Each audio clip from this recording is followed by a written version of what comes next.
Hi, everyone. Thank you so much for joining. For those that are just coming on with us today, please feel free to use the chat, your name, your organization, or where you work and where you're from. We'd love to hear from the folks on the line today.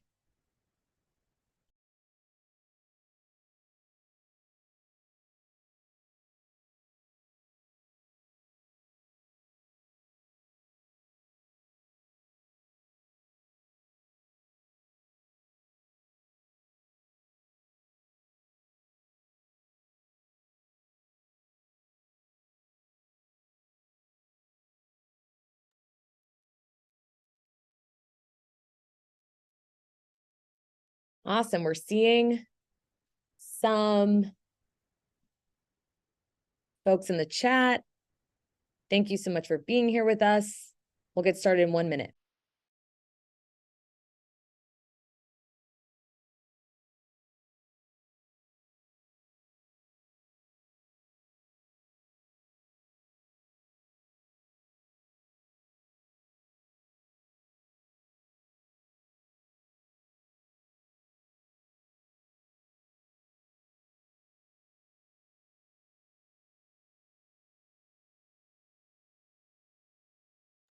Awesome. Well, we have a great group with us here today. Thank you all so much for joining. We'll go ahead and get started, and we will probably have a few more folks join us as we're kicking off the conversation. So, hi, everyone. My name is Taylor Mag, and I am the Director of Workforce Development Policy for PPI, the Progressive Policy Institute, and I lead our New Skills for New Economy project. I would like to welcome everyone to the fourth webinar in our Future of High School series. This series is done in partnership with the 74 and PPI's Reinventing America's Schools and New Skills for New Economy projects. Briefly, just for background before we dive into the conversation, PPI is a think tank in DC.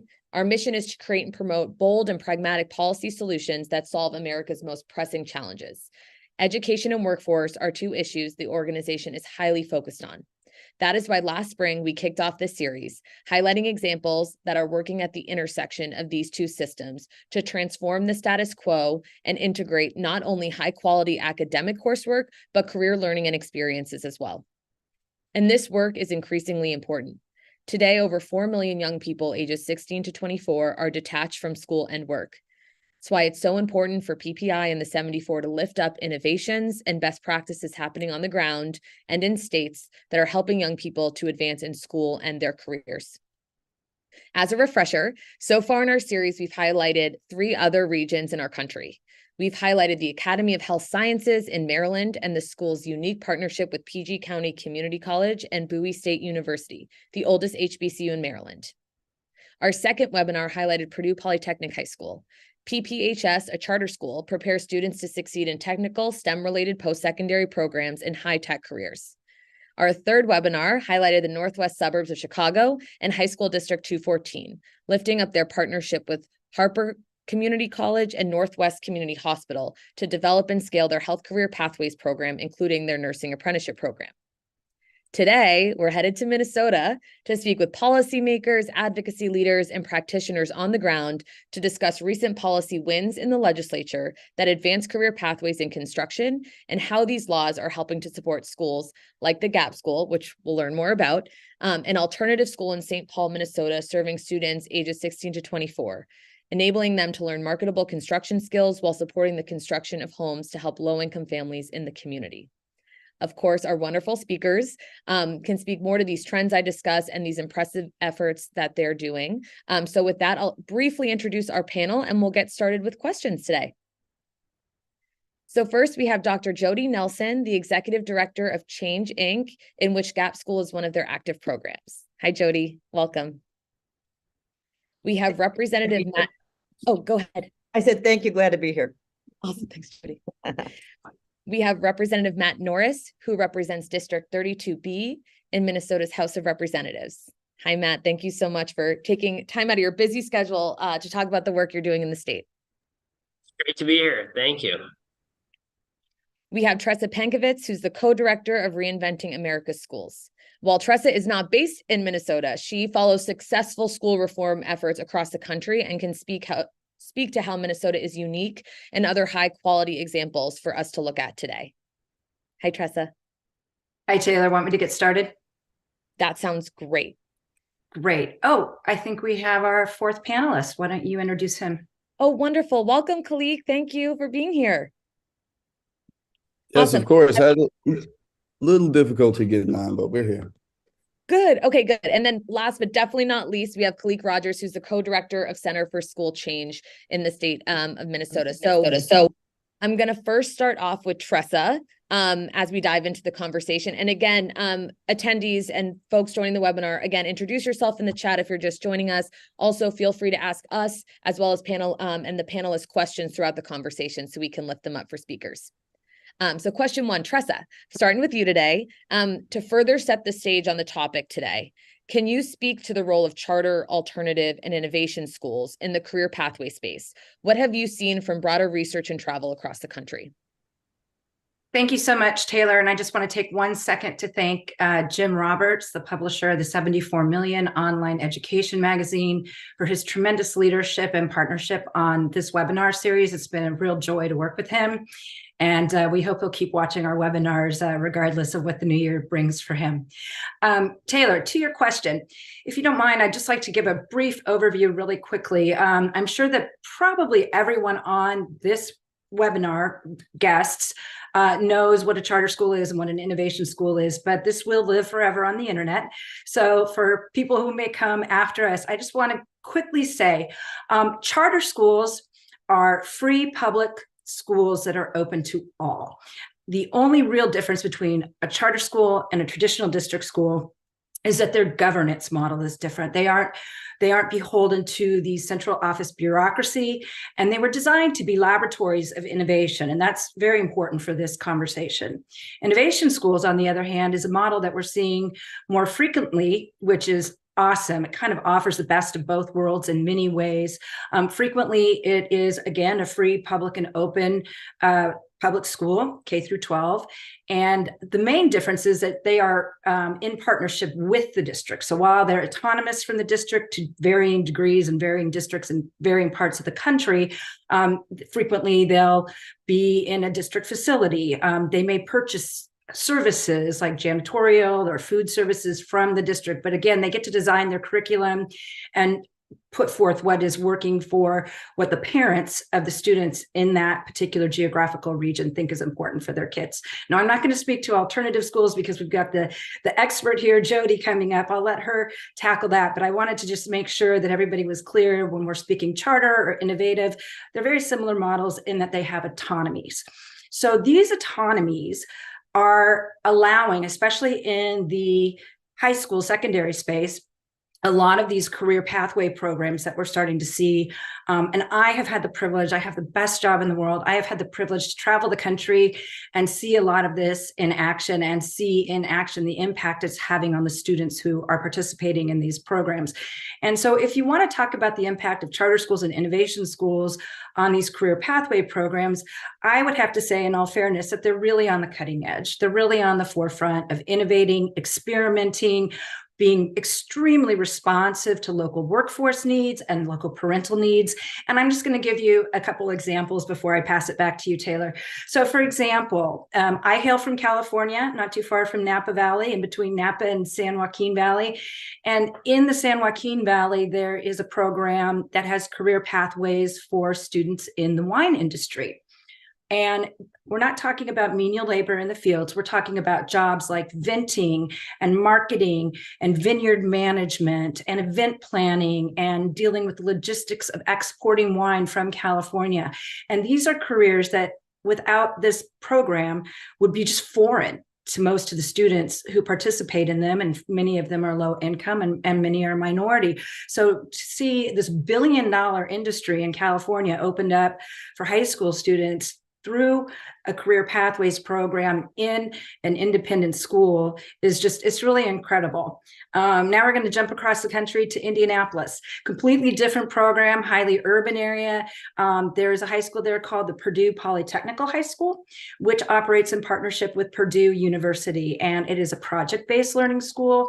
Students learn skills and use skills that they will use in the workplace.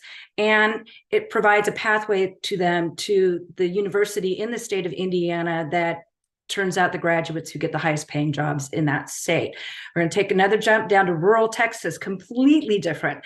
An innovation school zone.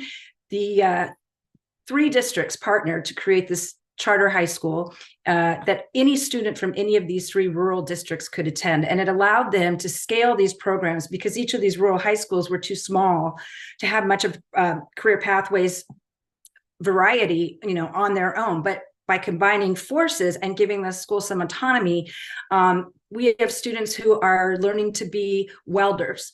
They're learning to be electricians. We're not talking about auto mechanics here. We're talking about desperately needed workers in the oil industry, on the oil rigs, in the oil fields.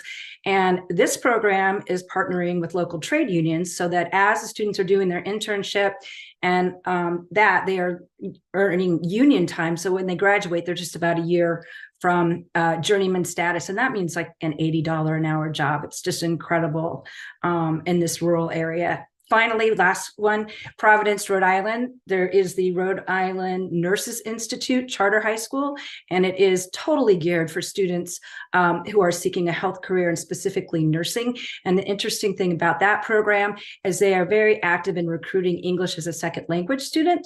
And the reason is because nurses dispense medication. And if they can't communicate with their patients, mistakes get made. So that's the goal, to bridge that gap there. Well, Tressa, that's amazing. So we've been to California, we've been to Indiana, Texas, Rhode Island, we've been all across the country. And now what better region to head to than Minnesota? So Rep. Norris, thank you so much for being here again. Can you speak to how Minnesota really remains at the forefront of innovation in this space, speaking to some of what Tressa mentioned as well? Specifically, the 2 exciting bills that you introduced and championed with bipartisan support this past legislative cycle. What were these policies and how did they help to expand young people's career learning and experiences across the state? Absolutely. This is a really critical issue for us here in Minnesota. One, we like to think that, we're a pretty innovative state and we've done a lot in terms of education innovation over the years, but also because we're facing a real demographic reality here in Minnesota, like a lot of more northern states have. The population trends in the United States are shifting more toward the south. We're not getting as much of the international migration that has driven a lot of Minnesota's growth in recent decades. And as a result, we're facing a severe worker shortage here in Minnesota. So we need to make sure that every person who is able to, get into our workforce and help to make sure that we continue to have a thriving economy like we have in Minnesota for so long. And so to that end, I was really pleased to, I passed 5 different bills this year related to workforce in various different ways, since it is such a critical issue. But the 2 I want to talk about today are really related, but they have to do with having young people learn trade skills by building affordable housing. And the reason I think this makes so much sense is that, it's not just a win-win, it's a win-win-win. We have young people learn critical trade skills. We help to address our workforce shortage in Minnesota. And on top of that, we get much needed affordable housing in the process as well. I'm sure Minnesota is not unique in the fact that we're in desperate need of affordable housing. So the 2 bills that I had, one provides direct funding to these types of programs. We had a number of them that were already operating in the state of Minnesota. Some were doing it through traditional schools. Some were doing it through nonprofit organizations, but they were kind of under this Youth Build umbrella, which is actually a federal program. So many of your states may have this program as well. But Minnesota said, we're going to dedicate some additional resources to this. We basically doubled the amount of state funding that is going to these programs so that the existing programs can expand and scale up. And then we can hopefully bring some of the new ones on as well. So that was one approach that we took, and we passed that bill. The other approach that we took is we said, well, this is a really great way to provide affordable housing. It has these ancillary benefits that I talked about how can we tap into some of the resources we're sending to affordable housing to then also get these additional benefits? So we passed $1 billion housing bill in Minnesota this year to address affordable housing. And one of the buckets that money goes into is a program called the Challenge Grant program that's administered by our state housing finance administration. And this is, I can't remember after we passed this bill how much is in that fund now, but it's definitely in the tens of millions. It may even be over 100 million now that we passed this bill. And so we made a small little change. It was, I think, a one-line bill that said that school districts and charter schools are able to apply to receive this challenge grant funding to fund these basically youth build programs where young people build housing and learn trade skills in the process. So not only have we said we're going to provide some direct funding to this program, but we're also going to open up this much larger pool of funding to programs that want to help young people develop these particular skills and build affordable housing in the process. So we were able to get both bills passed. They received strong bipartisan support. I think this is an issue that everybody from across the political spectrum can agree on, and I was glad that we were able to see that broad support here in Minnesota. Rep. Norris, I have a few follow-ups that we'll get to in the conversation for you. But one thing you mentioned that I think is so important is, like, I know you have a win-win-win, which I really like the 3 wins, but it's really, addressing the economic implications of your state, creating a talent development pipeline, creating a skilled workforce, ensuring employers have what they need, but also thinking about individual economic opportunity and expanding that for young people and their future, but also for people through housing and ensuring that they have the basic need of shelter. So I really admire what you have done and the state's done. And I'm really excited to hopefully we have other state leaders on this call today to see some of that replicated and thought about in other areas across our country. Kalik, I think this is a great segue to you. You're the co-director of Minnesota's Center for School Change and have really helped drive a lot of these legislative efforts. I have a couple questions for you, but let's just start off. Can you speak to your personal story and what brings you to this work before I dive into a few more for you? Yeah, absolutely. Well, this work honestly was really close to my lived experience because coming from Chicago, moved up to Minnesota with my family because this was, the land of 10,000 lakes, opportunity, and so much going on. But when my family moved up here, initially we had a very tough time, just like now, for people to find affordable housing. And with that, we ran out of resources pretty quickly. Rental applications we putting in here and there to the point where we ran out of resources.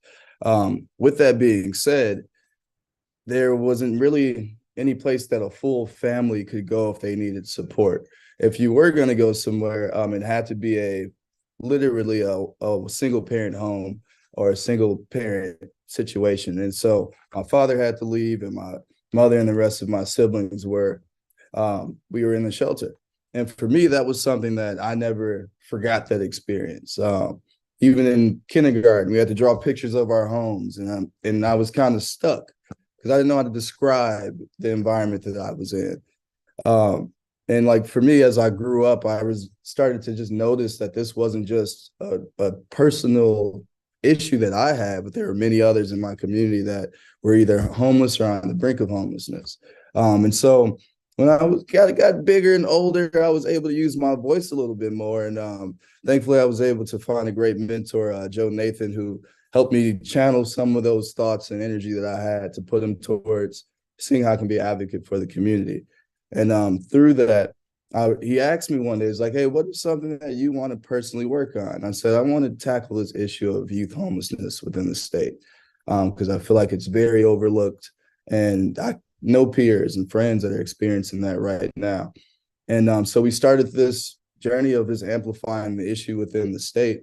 And as we got wins, in the legislature by having a human-centered approach to this work, and not just data, but having people who've had these lived experiences testify about the issues that they're facing and how just being derailed by accident or injury or getting a call to visit one of their kids at school because something's going on can really change their ability to keep a job and ultimately lose housing and other methods and things of that nature. So through that effort, we were able to get $20 million allocated for the next 6 years at the legislature.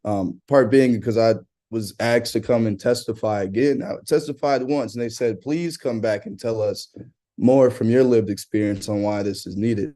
And through that, I understood that there's one thing having, supportive housing or affordable housing, but how do you actually scale? And for me, I already understood that, hey, if these youth don't have jobs, if they don't have scalable jobs, and that are introduced to them at an earlier intersection, such as high school, is going to be tough because not every youth has the bandwidth or the ability to go to college right away.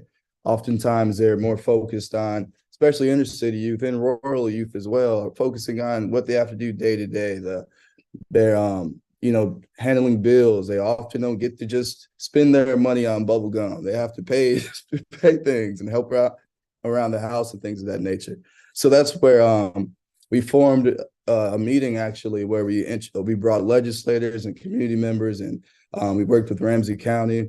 It was also helped funded by Youth Prize to help give me funds for research and to gather data on these issues.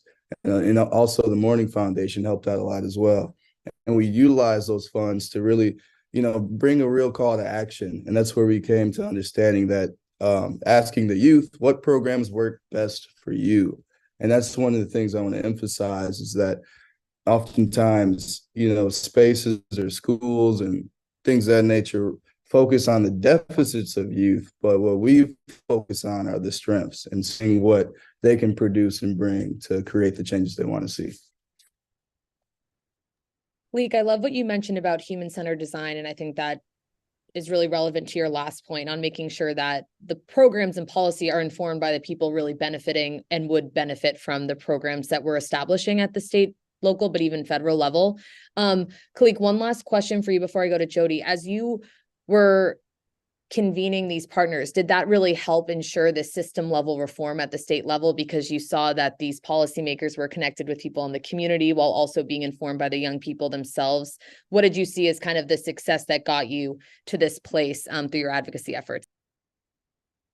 Yeah, I would say it was really like cross-sector collaborations. Like, oftentimes places are in these organizations and people who are doing similar work are often in silos. And even if they're not doing similar work, they can still add value in different ways of supporting. And by bringing these people together and having, cross-sector collaborations and more of like a design thinking, how do we get the end user to be a part of this design of a solution we're creating? That makes everyone band together and everyone adds their piece to the puzzle. And through that, those type of collaborations actually end up making a bigger difference because having the insights of people who live the issues help fill in those gaps that are often overlooked. That's so powerful. And I think it's, again, a great segue to our next question, because Jody, you're operating and supporting one of these wonderful models that Kalik's talking about, really serving the young people in your community. Can you explain what the GAP School is? Can you explain your mission and what the home construction program that you've implemented looks like? We actually had a question about what your curriculum is in the chat. So I think this is actually, if you could touch on that, Jody, that would be wonderful. And again, I'll start there, but then we'll want to hear also about kind of what the day-to-day looks like that's ensured your success and how this effort has opened doors to students. Sure, Taylor, thanks. Yeah, it was been just a real pleasure working with Matt and Kalik and Joe at the legislature last winter. Let's chop it up again in 2024. So I'm the executive director of Change Inc. We're a community-based nonprofit here in the Twin Cities, been operating since the 1960s. I'll just read our mission statement and vision statement. It's Change Inc. envisions a world in which children, youth, and young adults, regardless of their place of birth or economic resources, succeed in school and grow to their full potential. In this world, families are embraced by empowered communities. And our mission, Change Inc. utilizes the power of relationships and community to create educational, training, and healing opportunities for children, youth, young adults, and families so we can achieve highest ambition. Gap School is our the school that we administer. It is located on the west side of St. Paul. St. Paul is a very neighborhoody city, and it's important that we are connected to that geography. Gap School is considered is accredited, and it is considered a state-approved alternative program, or called a SAP, through the Department of Education, and we are a contracted site with the St. Paul Public Schools. We also provide adult basic education. Our students, we have about 100 enrolled currently. They are 16 to 24 years old. Over 90% receive free and reduced meals, and over 90% are from communities of color. At GAP, they are enrolled full-time. They are earning a high school diploma, and every graduate gets the diploma, but also earns industry recognized certificate. So we have two career pathways. We have construction, which we'll talk a little bit more about here today, and we also have health career pathway. And so every senior is in one of those pathways and transitions into full-time employment. We are a youth build model, so we operate a youth build program. That is our career pathway. A little bit about youth build. The sort of model is that students need to be earning a high school diploma or a GED. Young people need to be at risk of dropping out or have dropped out of mainstream education. Worksite training needs to be provided, so that hands-on piece. Also, community service and service learning, leadership development, and all the kinds of supports need to be in place to remove barriers to success. In our construction pathway, we renovate and build single-family homes in our community on the west side. And our homes then are turned around and sold to a family that is experiencing low income. And in this last year, we completed a new build, and pretty cool thing. One of our graduates, who was a Karen refugee, who became a realtor, sold the home. So that was pretty fantastic. Currently, we have 4 adjacent lots, and we built and sold that first one, like I said, in the spring, and we already have started on number 2. They're hurrying to try and get it framed up, so they're not working outside in a Minnesota winter. So it's lots of motivation there. Our graduates enter full-time employment with a family sustaining wage. Many enter apprenticeship programs. We have a really good track record there. Many of our graduates are themselves homeowners, which is pretty fantastic. And there's just a great sense of community pride in the fact that these young people have built these homes in their own community. So that's kind of us in a nutshell. That's amazing, Jody. And I love the fact that you mentioned a few of the paths that have been enabled from the program for individuals. So not only are maybe they continuing on their education through apprenticeship programs and other models, but they're also going on to full-time employment. Sounds like even potentially starting their own business, but also owning homes and building that wealth themselves. So Jody, quickly before I move on, can you speak a little bit more to what a day-to-day might look like for one of your students in the construction program specifically? Sure. And right now we do have a large number, and I think Tressa, you said the Rhode Island program, we have a large number of English as a second language learners as well. And so for a lot of those students, they have 2 hours of English language learning. Then they'll spend 2 hours on the work site. The houses that we're building are about 2 blocks away from the school. So they're able to go there for 2 hours of work site training. The other 2 hours, so there's 6 hours a day. It's a full school program. Breakfast, lunch is provided. Then they're also earning that industry recognized certificate in construction. It's the MC3, which is the multi-craft core curriculum that's supported by national unions. And then in health careers, it's the certified nursing assistant credential as well. So they'll be working towards that. They also have a number of academic, depending on where they're at with the state standards, because they're earning a high school diploma. They're also involved in academics and, math, reading, language arts, science, social studies, and just being able to get through that as well.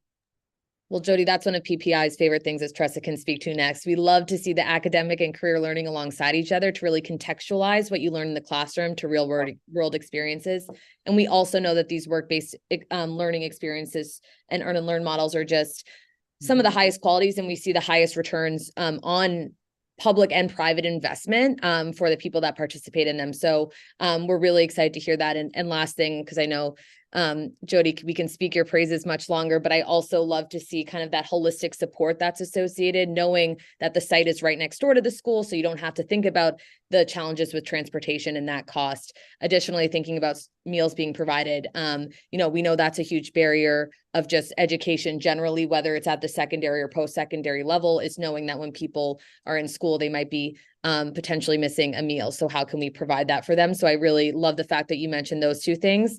And then we have a wonderful question in the chat too, which I'm going to move on, Jody, for purposes of time, but Kalik, Matt, and Jody, in your next responses, would love for you to address it. We have a parent on the line who is from St. Paul Public Schools, and they want to know if the work of GAP is being replicated in the public school system, and is the public school talking about how they can integrate some of these career pathways models? Awesome. Well, this has been so wonderful to hear more about the efforts at the state level, Kalik, your advocacy efforts, and then also how this is working on the ground through the GAP school. Tressa, I'm going to go back to you. In your opening remarks, it's clear you have a ton of expertise on education reform that's happening across the country. But I did just want to, ask you what you find so unique about this model and these state policy efforts, and what really excites you. And do you think other districts and states can follow suit and kind of replicate what Minnesota's doing? Well, I think the most obvious thing that is unique, and I've only seen it one other place, not that I've been everywhere or know everything by any stretch of the imagination, big country, but that a model, I'm not going to call Jody's model a pilot, but a standalone model is now funded to be brought to scale, right? And that may go to the next question that you just asked from the chat. We saw that in Texas. With the Rural Schools Innovation Zone. It started with just 3 counties. Fourth county wanted to join, and then some other counties heard about it and got interested, and they were very active in sharing the model. And last session, they got a funding stream passed for this and signed into law. So just like the representative success here, it's really cool to see innovation in these alternative school models that show success, and then go on to become something that is replicable and validated by state legislatures. And that's one reason why we do these webinars, is because we hope that by amplifying innovative, unique, and successful efforts like what we see at the GAP school, that somebody somewhere, whether it's today live or in the future, is going to find this webinar and say, hey, we have a housing shortage. Hey, we have a nursing shortage. We've got a teacher shortage, and sort of be empowered to think if they can do it there, why can't we try it here? The Rural Schools Innovation Zone is entirely replicable. You could do it, you could take that model and plunk it down in a big city. It doesn't matter. But of course, the one thing about Minnesota that is, always going to be unique is that it was the birth of the charter school movement about 33 years ago. And so it is not surprising that Minnesota continues to lead the way in education innovation. Tressa, that's so helpful. And, Tressa, I'm going to actually start here, and then I think this is a good segue into the question we have for Representative Norris and Kalik. But I should have mentioned at the start of the webinar, but, PPI, we have, while we're a small but mighty place, we have roots across the country, not only through Tressa's amazing work, but through other entities. And we did a poll recently just to see what working Americans think, but also what young voters are thinking about and what's top of mind for them. And I will say, from working Americans, the things that they want to see public policy makers invest in is apprenticeship and work-based experiences, exponentially more than college pathways, which I think is really interesting. And also, Tressa, we know that young voters, their major priority right now is the housing crisis and how we can create more affordable housing for people. So I know, Tressa, I did just want to pass that back to you quickly to see if you have any thoughts on that as well, and how some of the data we have about voters across the country is also influencing some of these efforts that you've seen across the country. And then also, of course, I think highlights why this program in Minnesota is so important and successful. Yeah, that's right. Affordable housing is far and away in the polling and the surveys we've done and our partners have done the biggest concern. And you can see why, because there's a national housing shortage and it's very, very expensive and getting only more expensive.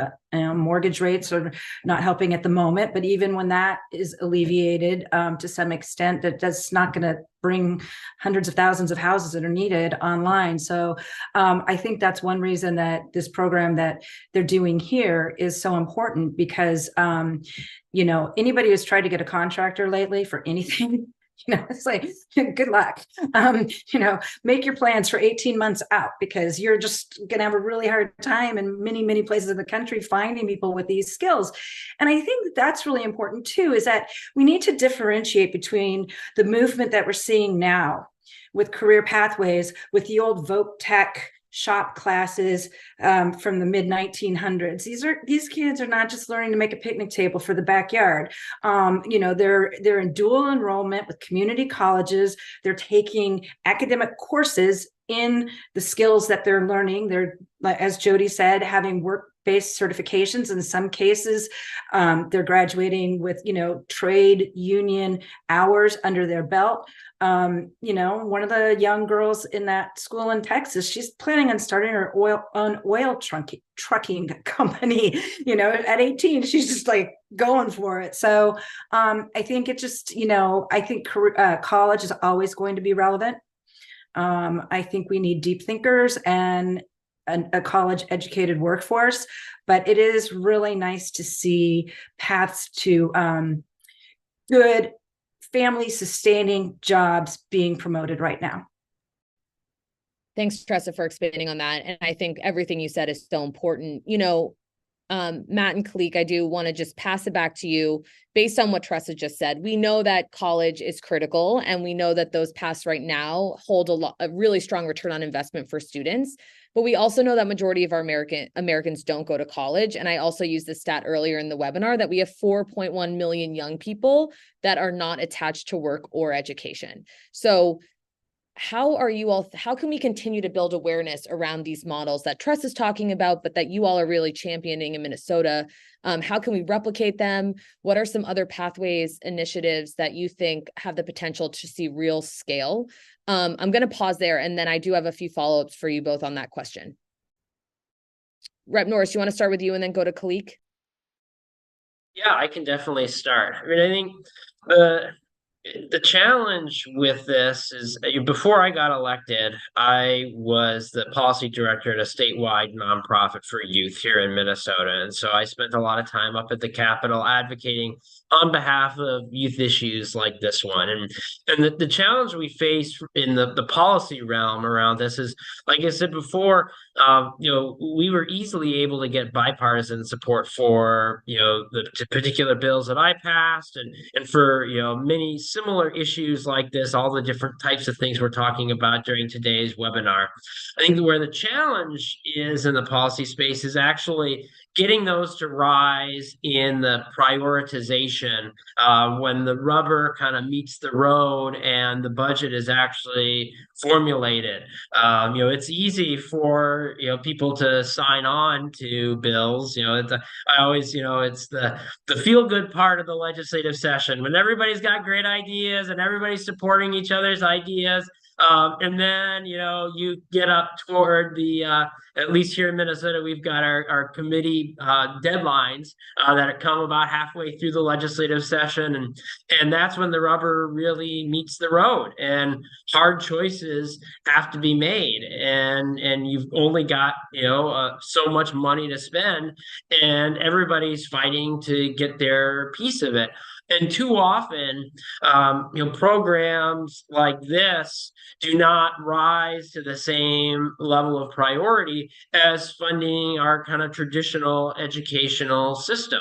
Now, certainly, we need to continue to support our more traditional school system, but we also have to recognize that a one size fits all solution does not work. I would argue it's never really worked for students, and we've just tried to get by doing it. But that's not satisfactory anymore. I just actually got back from a meeting with a young person here in Minnesota who's he's about 20 years old. He's a young person. He's very active in our politics, has helped me get a couple of bills passed. And he was talking about how in school, when his parents would go to conferences, it was always like, he's got a lot of potential, but he talks too much and he won't sit still. And it's like, well, why were we trying to fit this square peg into a round hole? Like, there are different educational models that work for different personalities and skill sets.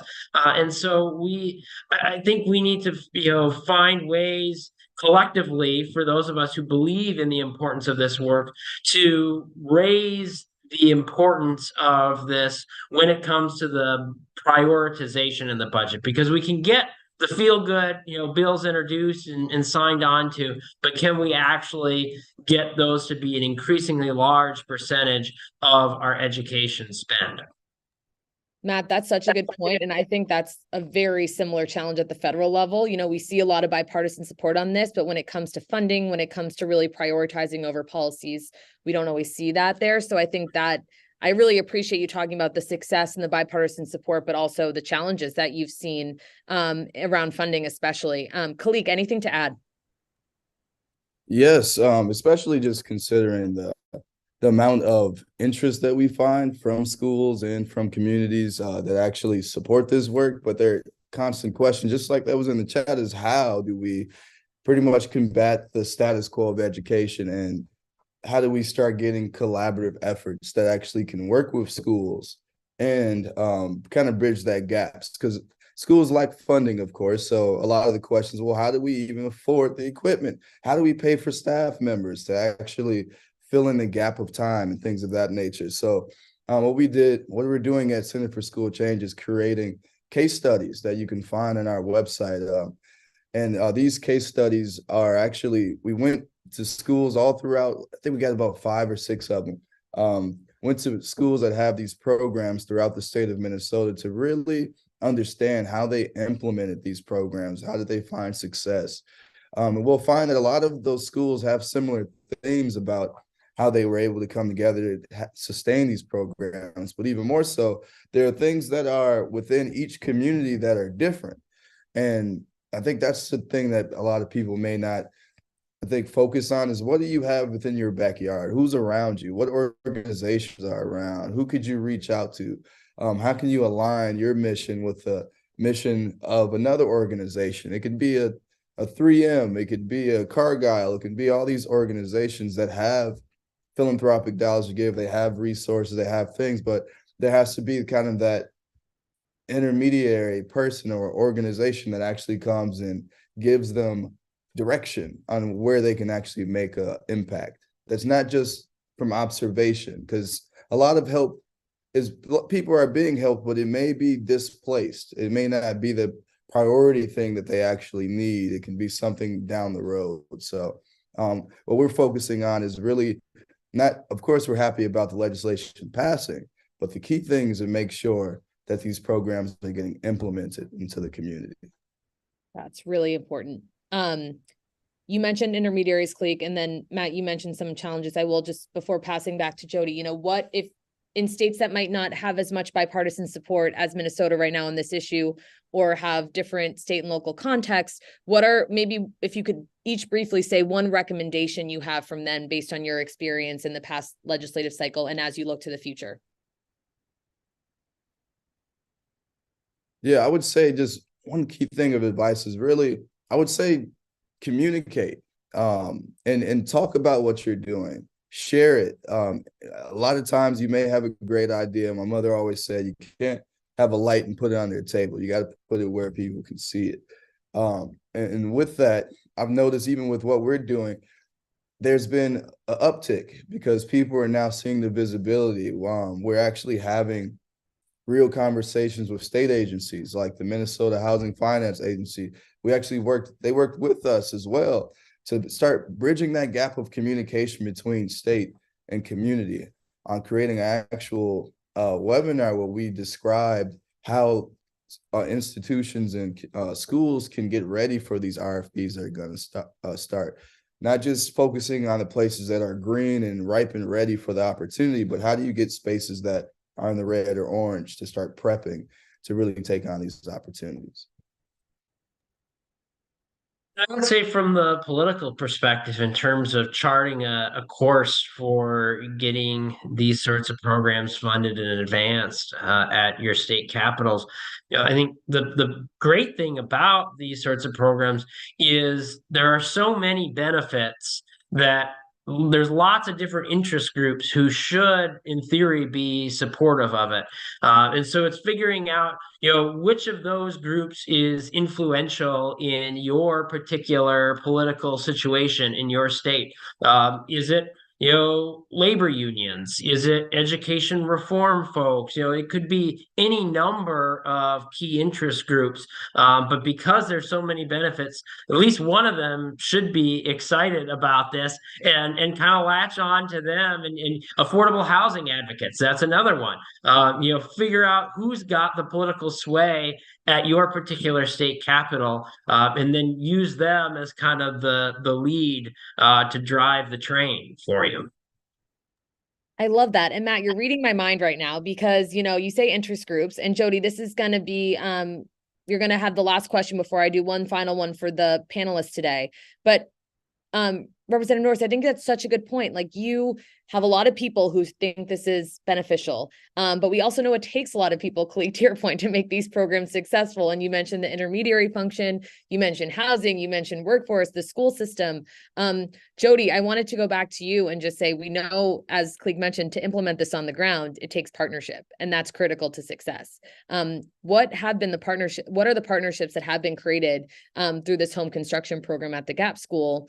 Can you speak to if employers are at the table? I know you mentioned unions previously. If you could speak more to that. Are there higher education partners there? And how are you ensuring students have these options you mentioned when they complete your program? Sure. Just real quick, I was smiling listening to Matt and Kalik talk and watching Joe work the chat over here. And Matt using the metaphor of a train, because I was just thinking, I just get on Joe Nathan's train. Where the train's leaving the station, I'm going to be on it because I think the three of these entities just speaks to partnership as well, because I'm representing, kind of the day-to-day, we're focused on these young people, we're focused on this house and all this other stuff that's happening out here. I have to be connected to other groups that are paying attention to what's happening and inviting me into that conversation. So the thing about my agency is we show up. That's what we're known for, showing up. And so I think that's part of what we do. In terms of our partners, absolutely, they are critical to this work. Like I mentioned, we are a Youth Build program, so we are connected to Youth Build USA. We are a national affiliate of that organization.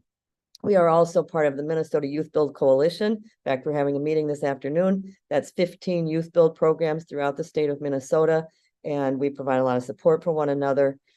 We are very closely connected to Ramsey County Workforce Solutions. They are a big partner of ours. I'll give a little quick example. We were able to speak last week with the National Association of County Commissioners that met in St. Paul, and to spotlight this partner activity that we're involved in that's called the Driver's License Academy. So realizing that very many of our young people are not able to get licenses in Minnesota, we no longer have driver's ed in school. So we've come together to address the issue of how to help people get their permit. And that's been just a real terrific project we worked on together.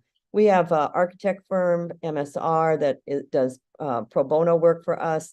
Our last build was so green that we won a $10,000 award from the National Green Council with them, which was pretty fantastic. Local unions and apprenticeship programs, as I've mentioned, it's not only in terms of getting opportunities post-graduation, but they work alongside, demonstrate things on the job site, that sort of thing. So they're very much engaged and involved. One of our main employers is Anderson Windows. And I think we have really hundreds of graduates that work at Anderson Windows. So they've become just a real terrific partner. We do work with local community colleges, Century College, St. Paul College, particularly in the healthcare pathway. That's more significant. And then our key funders, Minnesota Department of Economic Development, for sure, Ramsey County Solutions, and then we have a Department of Labor grant too. And to sustain these relationships or these partnerships is just relationship. And everything you can do to have people be engaged and excited about the work. The Youth Build model requires that we have a college and career readiness director, that we have pathway managers, that we've got a transition coordinator, that we've got case managers. Certainly we've got academic licensed teachers, we've got social workers, we've got, all of this stuff to make this work. And then it also requires a 12-month follow-up. So once our young people graduate, high school diploma, industry recognized certificate, the transition coordinator has helped them to get that full-time position. We follow them for 12 months to provide that extra support until they are totally on their own. And they are making not $80 an hour, that's, I don't know, Texas Oil, but they're making, $30 an hour. And I know the two that testified with Matt and Khalik are making more than their teachers are making. So that's going well. Jody, that's wonderful. And we do, I think, have time for one more question. So I'm going to choose from the chat. Joe, you're amazing answering a lot of these in there, but one that came from Jim and I think aligns with someone we had who was anonymous in the Q&A section was, what are other key partners that you all are thinking about that have helped to advance what you've already done that have been needed, but then also thinking about, like, I love the question about how we kind of replicate this in just the public school system, or how can we ensure that this exists earlier? I love the question on, like, we talk about high school a lot. This series is called Future of High School, but we know middle school is an important place to reach students as well, and really start this learning and just understanding of the career opportunities that are available to them earlier and more often. So I'll allow all speakers to respond to that. I know that was a broad question, but want to make sure we get in some of the questions from those attending. And I think they're really spot on and great questions for the group. I can talk a little bit about the public school piece. I know Joe has been doing, like you said, doing a great job of answering some questions in there. And I know there was a question specifically about St. Paul public schools. But I know two of the school districts in my area. I've got three school districts within my house district. And two of the three have programs like this, and one of them is at, I think, the Alternative Learning Center, but the other one is at the regular high school. They build the house literally right in the high school parking lot. So the students, just when it's that time of the day in their schedule, they go out there with their teacher and they work on the house, and other students in the school can see it going up, and neighbors in the area who are driving by the school can see it, and then by the end of the year it's complete and they find a lot to move it to. So this can definitely be done. It doesn't have to be in some non-traditional school model. You can absolutely do these sorts of programs within a traditional public school. Anyone want to, Khalik, go ahead. Yeah, and to add on to that, this year actually there was legislation passed on civic engagement and like service learning laws as well. And that they actually allocated $1 million in funding that now allows schools to apply and to partner with organizations to think of how they can make social impact of some sort, or service learning. And that's a way that you can actually involve schools that are at the earlier intersection, like middle school and things of that nature too, on how they can start learning by doing earlier in life, meeting these career, community members and seeing what their careers are, seeing what type of impact that they're making that can really help guide them. Because I know in the chat there was a question on, like, how do we have this earlier intersection?